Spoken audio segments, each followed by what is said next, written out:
Hey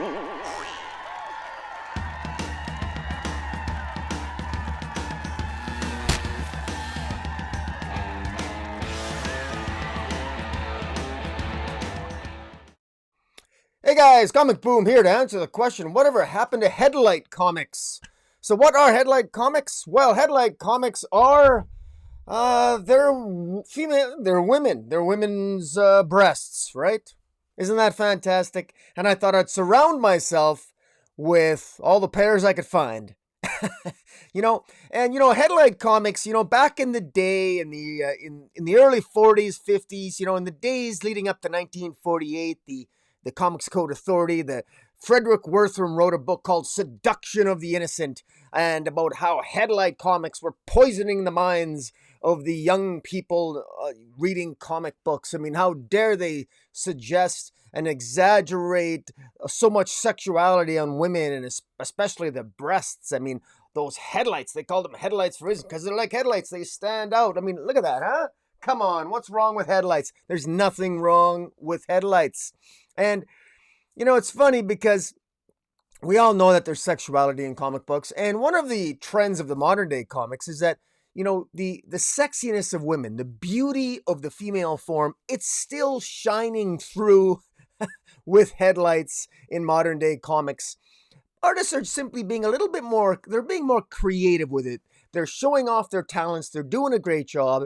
Some of them are being obviously a little bit more sexual, a little bit more obvious with their art than others, but we still have a wonderful variety of artists. We got gorgeous women that are artistically rendered by so many talents in the industry. And I'm a modern day collector. I've been collecting since 1976. And obviously, I don't collect Golden Age, or I don't really have a huge Silver Age collection. I'm talking about modern day comics, Bronze Age and up. And I thought I'd have a little fun. Let's just focus on the covers. Let's focus on the headlights of modern day comic books, and let's just have some fun. So this is going to be my top 50. It's probably closer to 65 or 70.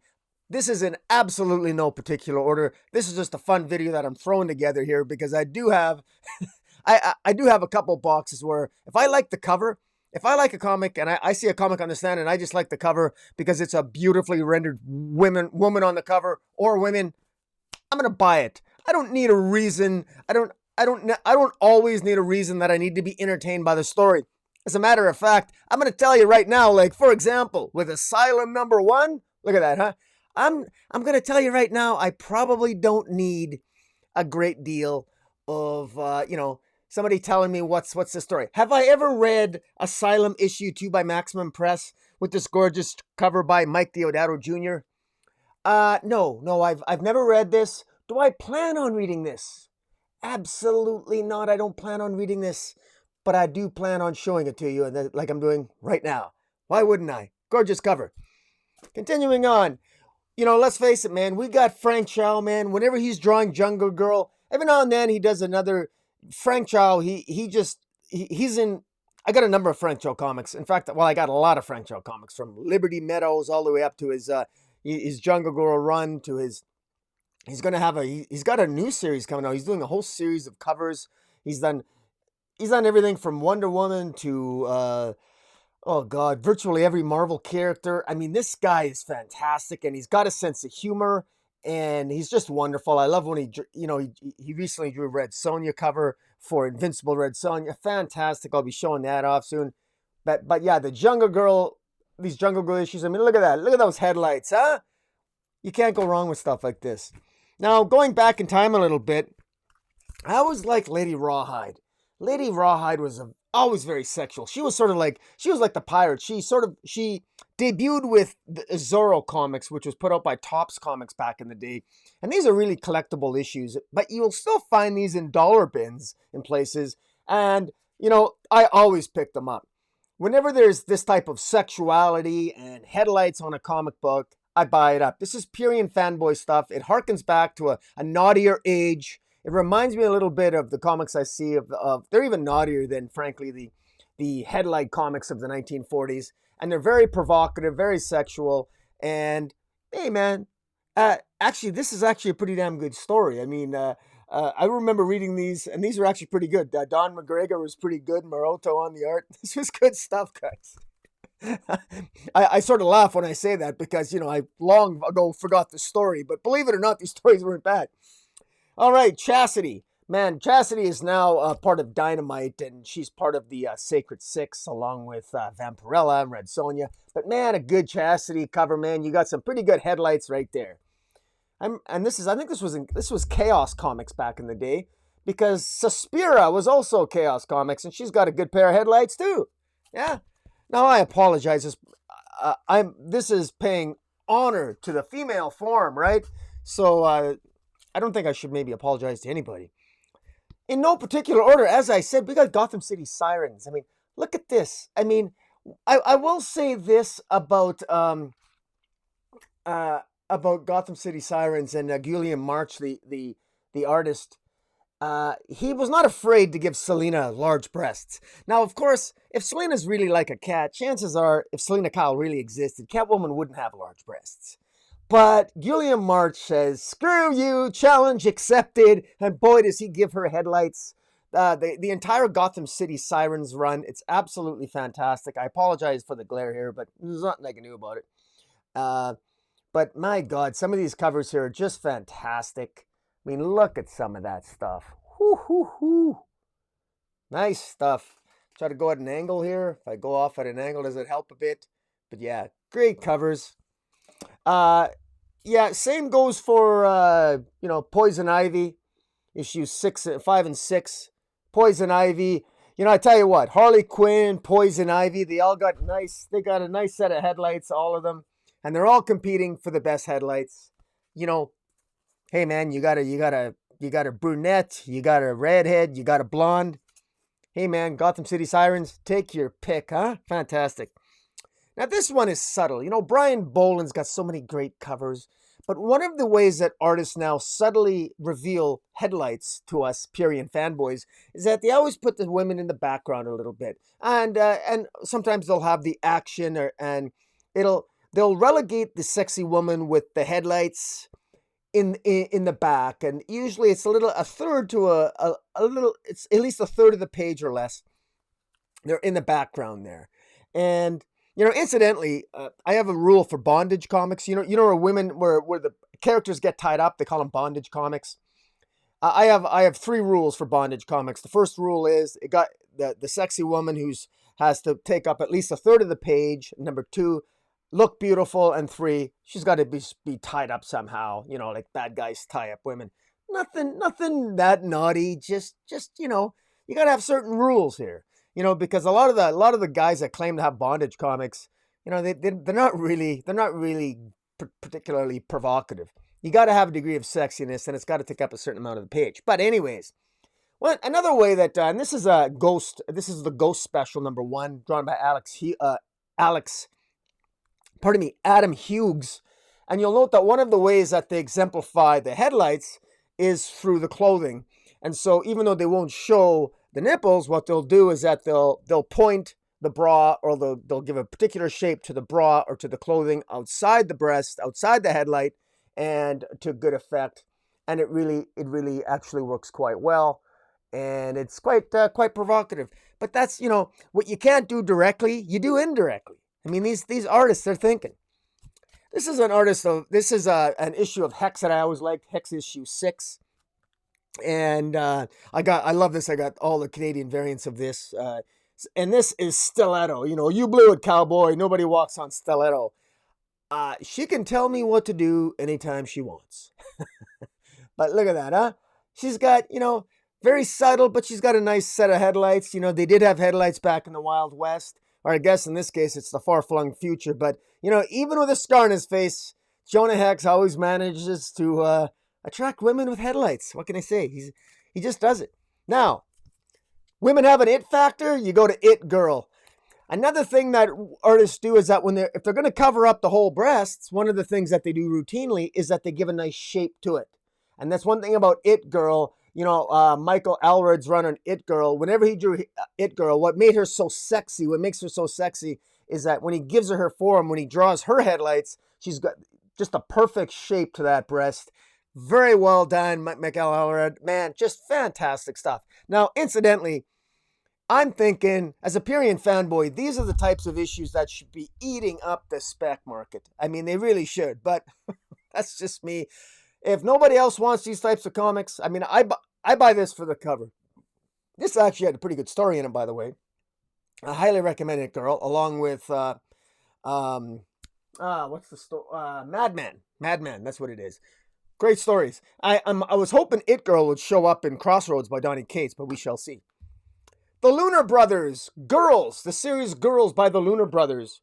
A lot of breasts in that story. It's a great story about sort of an alien kind of invasion where a lot of reproduction's occurring, and there's a lot of headlights in it, and a lot of great covers. Again, very subtly done, very beautifully rendered, and done with a lot of class. So even though I sound like maybe an overly anxious young teenage hormonal crazy guy, the fact of the matter is that this is truly an art form.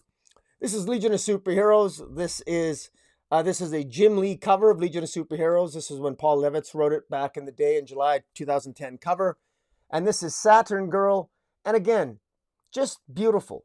And just getting the sexiness of the female form is just fantastic. It's so great to see that they do that. And you don't have to have large breasts to be sexy, obviously. And you can have small, beautifully drawn headlights and that are just rendered beautiful in the female form. J. Scott Campbell is another one who's amazing at it. He's excellent. And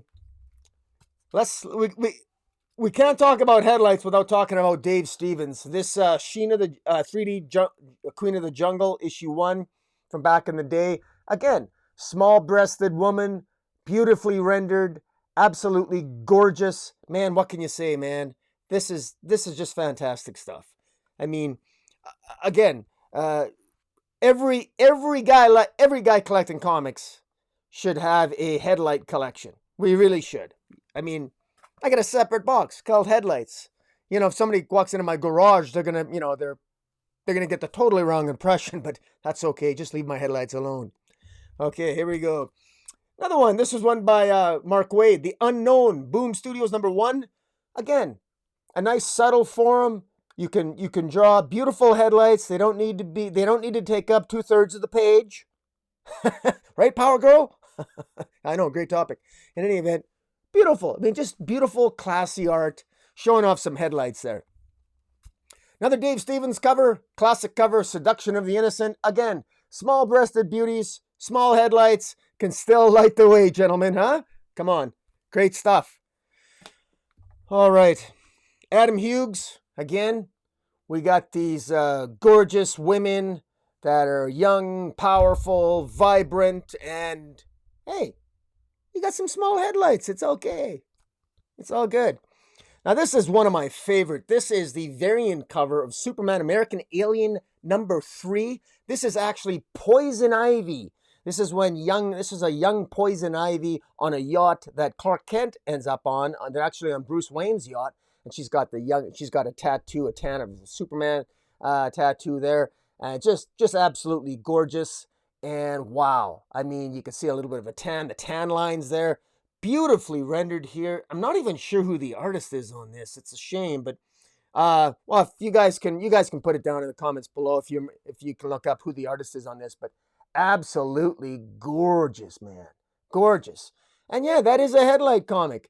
You know, again, headlights don't have to be that big in order to be astonishing, because I look at this, you know, I got to be honest, I'm not exactly looking at the Superman tattoo all the time. You know what? In any event, let's overshare, shall we? Okay, so here we go. The other thing to do, and this is another thing to do with if you're showing off some headlights, and a lot of artists do, is sometimes you can actually even hide the breasts entirely and just be provocative through a pose and through the vibrancy of a cover itself and the suggestiveness and provocativeness of the cover. Mike Grell was a master of this on his Warlord covers. You know, he was very good at exemplifying headlights, and even when the woman was technically hiding them. But man, just gorgeous stuff. This is another one. Jonah Hex. Jonah Hex issue 87, 95 center Canadian variant back in the day. This was October 1984. And again, small-breasted, gorgeous Western woman, small headlights in the Wild West. You didn't know they had headlights in the Wild West. They did. Boom. Fantastic cover. Gorgeous, beautifully rendered characters. Jumping on to Image Ultra. You know, now one of the trends here is a lot of artists are starting to draw, you know, women more realistic looking. And one of the benefits from that is, well, there's a pro and a con to that. The benefits of that is that we've got a lot of women that drawing women realistically, women are beautiful, yes, but at the same time, some women aren't beautiful. Let's just be blunt. And some of them shouldn't be rendered on a comic book page. They just shouldn't. You know, exemplifying all shapes and sizes. I don't know. Maybe that's good for maybe therapy, but for comic books, you want sexuality, you want provocativeness.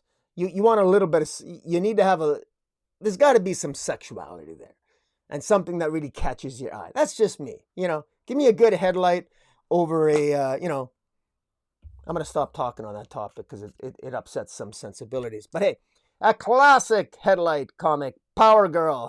Great topic, right? Power Girl, you bet. This is a classic Joe Staton cover. How can you not have this one on there? You know, interestingly enough, this isn't exactly the greatest breasts rendition I've ever seen, not the greatest headlights, but it's such a classic cover, I had to put it in there. I got to tell you, Secret Six, when it came out, had some great covers. Artemis Enslaved. Now, look at this. Now, guys, this is a Headlight comic, obviously. Check out those headlights, right? And Artemis Enslaved. Now, I happen to have been collecting Secret Six at the time, but be honest. Even if you're not collecting Secret Six, you're not going to tell me you wouldn't buy this off the stand. And you might not even read the interior, but you're going to stare at the cover for a long time, you know? And you're going to wrap it in plastic right away, right? Of course you are. You're not an idiot. In any event, this one here is an interesting one. Birds of Prey number 14. What I find interesting about this is that it's one of the very few modern day comics where Phantom Girl is actually in her old costume from the Golden Age. We have a new Phantom Girl that was done by Amanda Connor, which is pretty good. And I got the great big Amanda Connor. I can show it. She's actually in that beautiful Girl Power ultra-sized direct edition compilation massive book. Anyways, but this is good. It's nice to see Phantom Girl drawn in her classic pose. I got a statue of Phantom Girl, the classic Phantom Girl. Again, it's not politically correct nowadays or appropriate nowadays, but wow, wouldn't that be something to be in World War II and see Phantom Girl come up to try to take you down? I mean, no wonder she defeated all the Nazis, because Nazis probably didn't want to they probably wanted to get beat up. Like, wow. Yeah, did you see what happened? I got beat up by Phantom Girl the other day. Yeah, really? Yeah. Did you enjoy it? There's a bear shit in the woods? Yeah, there you go. Okay, so now this one here is also subtle, and I'm going to show this cover because one thing that sometimes even when you don't show headlights, if you show the right backside, boom, you get all this suggestion. You got the six-shooter. You got the tipping of the hat. You got the provocativeness. You know, this can still work. This is technically not a Headlight comic, but it's just one of those things where even the hint of something can really make you go boom. Comic boom. See what I did there? Now, how about a World Storm? Are you ready? Well, I'm telling you, I'm ready. You know, what's interesting, you ever notice how when David Banner, the old David Banner, would change into the Hulk, Hulk would always have purple pants, and the pants would never be ripped off? Well, it would appear that Miss Fairchild here always loses her pants when she gets powered up. And it right down to the bra, you know. But fortunately, her bra stays on, but her pants have a hard time staying on. Those jeans just have a hard time staying on. So this is another example of why on earth would anybody not want to buy this comic book? Because when I first saw this cover, I said to myself, how in the world did her top stay on and her jacket stay on so perfect, but her pants fall off? I really wanted to know the answer to that question, so I bought the comic book. I was so happy with the comic book, I bought subsequent issues, and to this day, in all seriousness, I still haven't a foggiest clue what went on in Worldstorm, but I got some beautiful J. Scott Campbell covers for Worldstorm, and wow. I mean, again, you can see small headlights, beautiful women, beautifully rendered. Thank you, J. Scott Campbell. You are a blessing on the comic book industry, my friend. Boom. So many of you artists are. You make this hobby so fantastic and joyful to be part of, I tell you what. And I want to give a shout out to Talent Caldwell as well. He's got some provocative covers there for Gen 13 in the Wildstorm universe. Some really good covers there as well. Hey, lots of things that put a smile on my face. Now, oh, there's more here. I don't want to lose all this stuff. The Huntress. The Huntress was for a while Batgirl. And, it's funny. Most of the time when Batgirl, we think of Batgirl with this look, we think of Cassandra Cain, but there was a period of time when Helena Bertinelli, the Huntress, was actually sort of Batgirl / woman, whatever. And it's actually, increasing the size of the headlights on Batgirl maybe isn't a bad idea. That cover works pretty well there. Give up being the Huntress and become Batgirl. I don't want Helena to do that, but she makes it work, doesn't she? All right. Any headlight, any review of modern day Headlight Comics wouldn't be complete without talking about Adam Hughes and Tomb Raider, huh? Good grief. If I'm going to be buried anywhere, put me in a tomb that in 1,000 years is going to be raided by this woman, huh? Good grief. Look at that. Headlight Comics indeed. Have I read any of these comics? No. Do I plan on cracking them and reading them? No. But I plan on looking at them a lot more, I tell you that much. Look at that. Look at that. Nothing worse than when a Tomb Raider trips and falls on a beach and you got to stare at her like this for minutes, seconds even. Anyways, good stuff. Now, for a little change of pace, we got to throw some Penthouse Comics in there. Back in the 90s, the interior of my Penthouse Comics, which I got from the US, Canadian Customs got a hold of them, and most of the pages in here are literally, they've got an iron-on sticker on some of the pages that they literally ironed on. That's how ridiculous it was. Absolutely ridiculous. But fortunately, they left the exterior. So these comic books, these Penthouse Comics aren't worth anything, really. They're worth $5-10. But the covers are really provocative here. And I think this is even an Adam Hughes cover, if I remember correctly. I might stand to be corrected. Adam Hughes did a lot of Penthouse drawings. He did a lot of erotica, a lot of Penthouse comics, or pornographic comics back in the day. If you don't know, I got to tell you, Adam Hughes knows how to draw the female form in every conceivable way, believe me. And wow, but the Penthouse Comics is, I'm not going to lie, if you can get them, I wish they would do an omnibus of the Penthouse Comics. It would sell like hotcakes. And I'd buy that for $1, maybe even a few more dollars. Tomb Raider magazine was always pretty good. And of course, Adam Hughes, of course, doing the cover. Fantastic. Perfect. Great Headlight comic. What can I say? All right, continuing on. One character I always liked was Maxima. Maxima for Superman. This was before she decided to become a small-breasted lesbian in the, post, I guess the post New 52, the Rebirth universe. But in any event, there was a time when she wanted her man and she was hunting Superman and she would do anything to get him. And she had a good set of headlights on her. I tell you what, less so now, but still sexy now. And now she's just a sexy, gorgeous lesbian queen of a planet that has two queens that rule it. And still an awesome character, still gorgeous. The headlights just vary in size, right? Hey. Still beautiful, great character. This one here, this is by Frank Thorne, of course, who actually died, I think, past year. This is a provocative one, Lan. I'll just leave it at that. I'll just quickly show it. Michael Turner cover. Michael Turner, he did a series of covers for Superman that were just absolutely gorgeous. And this one here, caught between two worlds. Actually, Superman's caught between two pairs of headlights on this cover. That's why it's on my list. It's fantastic. It's Superman issue 202. Gentlemen, check it out. Now, every now and then, when you get into the fight with the undead, it affects your headlights. And Wonder Woman here, wow, what a provocative cover. Sex, sexual, violent, the whole 9 yards. I don't know if this would be a cover that would actually be something that we would see in, would we see this type of cover anymore? You know, in today's comic book world? I like to think we would, but sometimes it's hard to say. You know, so not only is Wonder Woman like that, remember this in Blackest Night? You know, Power Girl? You know, this guy, he might be dead, but he's not stupid. I mean, if you're going to, you know, I mean, you got to give credit to Maxwell Lord. A dead Maxwell Lord and a dead, I don't know who this guy is. He looks like I don't know who that guy is, but anyways, hey, if you're going to go after somebody who's alive and vibrant, why not go after the biggest set of headlights you can find, right? I mean, if you're an evil bastard anyway, go big or go home, right?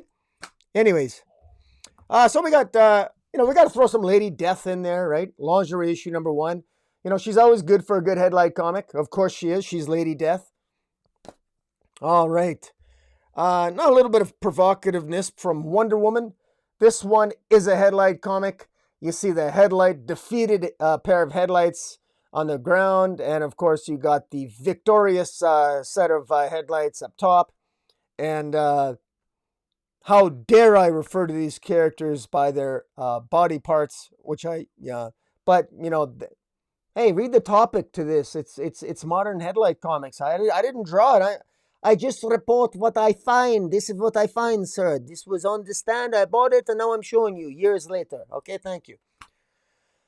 All right, Vixen. Hey, look at that. Look at Vixen. Yeah, she's got a nice little set of headlights on her, huh? You know, as beautifully rendered as this cover is, nobody, you know, if they surveyed 10 people and they asked 10 people if there was an animal on this cover, most would say no, because no one's looking at the animal. There's a lion in that? There's a lion on this cover? Where's the lion? I can't see it. But I can see the headlights.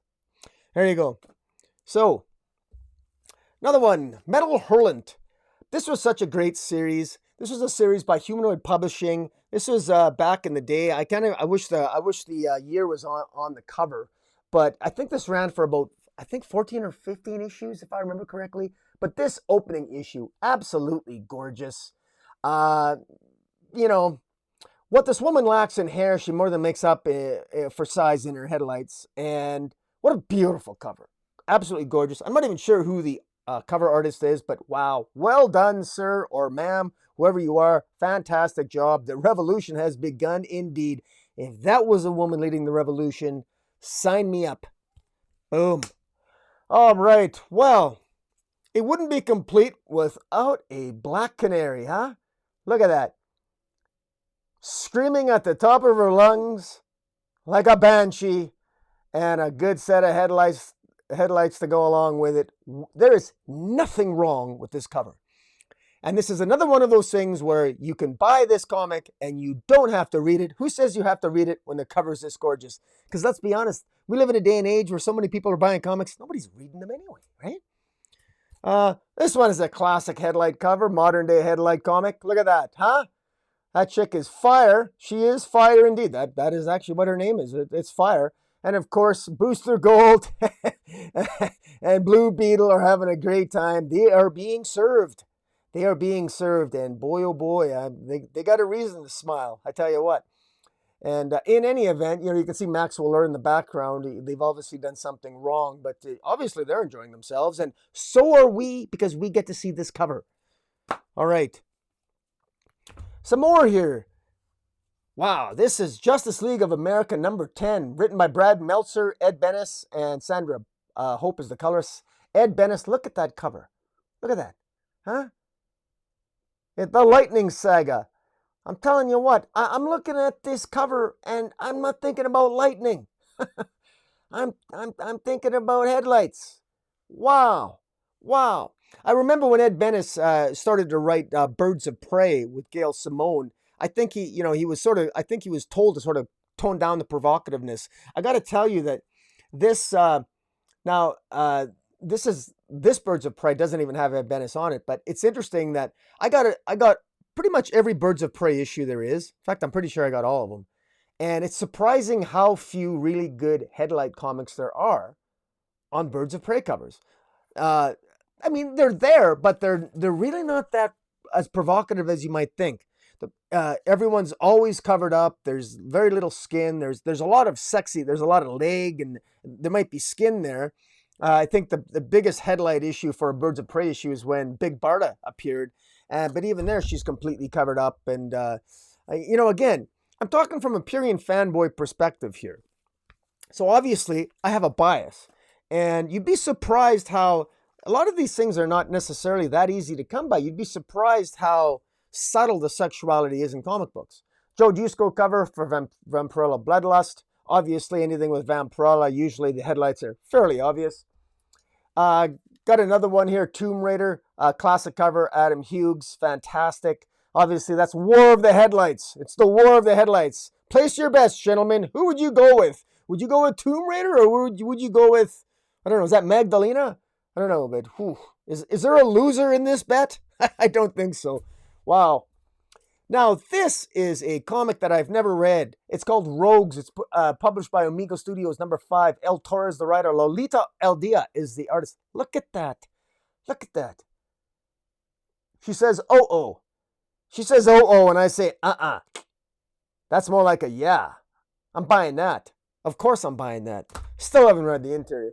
But in any event, and here's another one, Rogues number 6, issue 6 came out. And I'm thinking, look, guys, if you're going to keep doing covers like this, I'm going to keep buying it. And I did. Issue 7 came out, no cover like that. I didn't buy it. Funny how there's a pattern there, I think. Anyways, there you go. Headlights, she's being cornered. Oh my God. Isn't this, what's interesting about this one is that there's a headlight shining on the two headlights. Get it? Anyways, bad joke. Red Sonja. This is a cheat. This is actually a photo cover. This is a real photo. This is actually a genuine real life Headlight cover. I said we'd have some Frank Cho, and indeed we did. Stop staring at my ass, peasant. Don't worry, Red Sonja. We're staring at your headlights, or in this case, headlight. Beautiful side portfolio, side view. Thank you, Frank Cho. Good God. Fantastic. What's not to love about these? Get near the end here. You see these Adam Hughes. Adam Hughes is probably one of the most common ones here. But look at this. I mean, just how beautiful this is. You see the beauty. You see the beauty of the headlights. And, a lot of people, somehow, even though you're probably staring at the bat, you're staring at the tiara, you're looking at that beautiful face on one woman, but you got the beautiful, subtle sexuality of the headlights. Beautifully well done, Adam Hughes. Boom. The Zorro series I talked about before. Classic cover by Adam Hughes. An earlier cover of Lady Rawhide. Check out those headlights. Boom. Classic cover back in the day. Issue 3. And then, of course, we have another classic cover of Zorro number 11. This is, again, Lady Rawhide licking the blood off her sword. Oh, my God. All right. This is cheating a little bit. This is probably, maybe this is Bronze Age, but guys, showing some Shanna the She-Devil there. She had a decent, nice little small little rack there, small headlights. Well done. I'm not even sure who the artist is on that. But a Jungle Queen is born indeed. More Power Girl, man. Amanda Connor, she knows how to draw headlights. I tell you what. Check that out. I can show you pictures from that. Huge pictures of headlights. I tell you what. Voodoo. I mean, again, another one from Adam Hughes. This guy knows how to do headlights. I'm telling you, Voodoo number 2. Boom. Headlights galore. Guys, Marvel Age. You'd be surprised how many headlights there are through the Marvel Age run. Right on the cover. Look at the She-Hulk.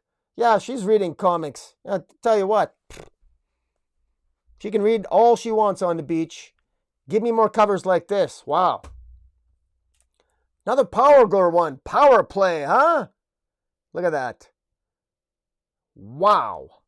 This is a cover that I'm not even sure that this is Rags Morales, but good Lord, talk about provocativeness. And I always find it cute, what Power Girl's explanation as to why she has the hole on the chest. The Jeff Johns explanation in the one JSA story, I think it was she's making it because she doesn't know what she stands for, and she was never Supergirl. She was never she's never really had an identity, so she's never been able to truly define herself, to give herself a symbol. So she leaves that great big gaping hole on her chest. It's not because she wants you to stare at her headlights, though. No, that wouldn't be the reason at all. Please. All right. Madame Mirage by Paul Dini. This was actually pretty nice. This was the opening issue, Ken Rocafort. Great art. This is going back a while. I can't even remember what year this is. Going back 10 years at least, I think. Anyways, oversized, first issue. Yeah, it's oversized in more ways than one, people. Let me tell you what. This is nice, provocative cover. Madame Mirage, indeed. Great Headlight comic. Actually, subsequent issues have some pretty good headlights on them, too. All right, we're nearing the end here. Voodoo, the new 52 series of Voodoo, the covers were very provocative. Great headlight covers, really well done, beautifully done. Sam Basri did a lot of the art. Great stuff. And finally, probably the most provocative ones are the Bomb Queen series by Image. Bomb Queen is a very provocative series. She's got a lot of headlight covers. I love Jimmy Robinson's Bomb Queen. It's very adult orientated. It's not for the faint of heart, but it's great. But guys, that really kind of sums up a lot of the headlights. I'm going to show you here some of this stuff for this great big Amanda Connor goodness of girl power. I mean, this is incredible. I'm going to try to show you some of the pages here. I mean, this is absolutely gorgeous. You can see just how gorgeous these women are. And again, you want to talk about the different ways to convey the headlights on women, and different sizes, but all beautiful, all absolutely beautiful. And that's what happens when you got a fantastic artist like Amanda Connor, is that it doesn't matter what shape or size they come in, they're absolutely beautiful and they're gorgeous. And guys, that's what headlights are all about. You gotta love them. And this is why I'm doing this video here, is just to show some love for modern day speculation, modern day Headlight Comics, because I want them to get some focus. I did one on Black Adam.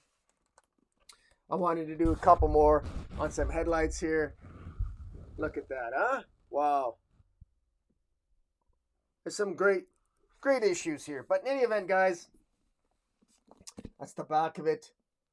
It's really gorgeous. In any event, guys, thank you for watching. Hit the subscribe button if you enjoyed the content. I'm going to be showing more of my comics and coming up with different topics, because this is a lot of fun, pulling some of these comics that I have from my headlight boxes and talking about them. And hit the subscribe button. Follow me on Twitter at Metropolis40. And I do a weekly review of DC Comics with Jace at Comic Source. You can check that out. And I got other content on my channel, and I'll be adding more to it. In any event, guys, thanks for watching. And until next time, Comic Boom out.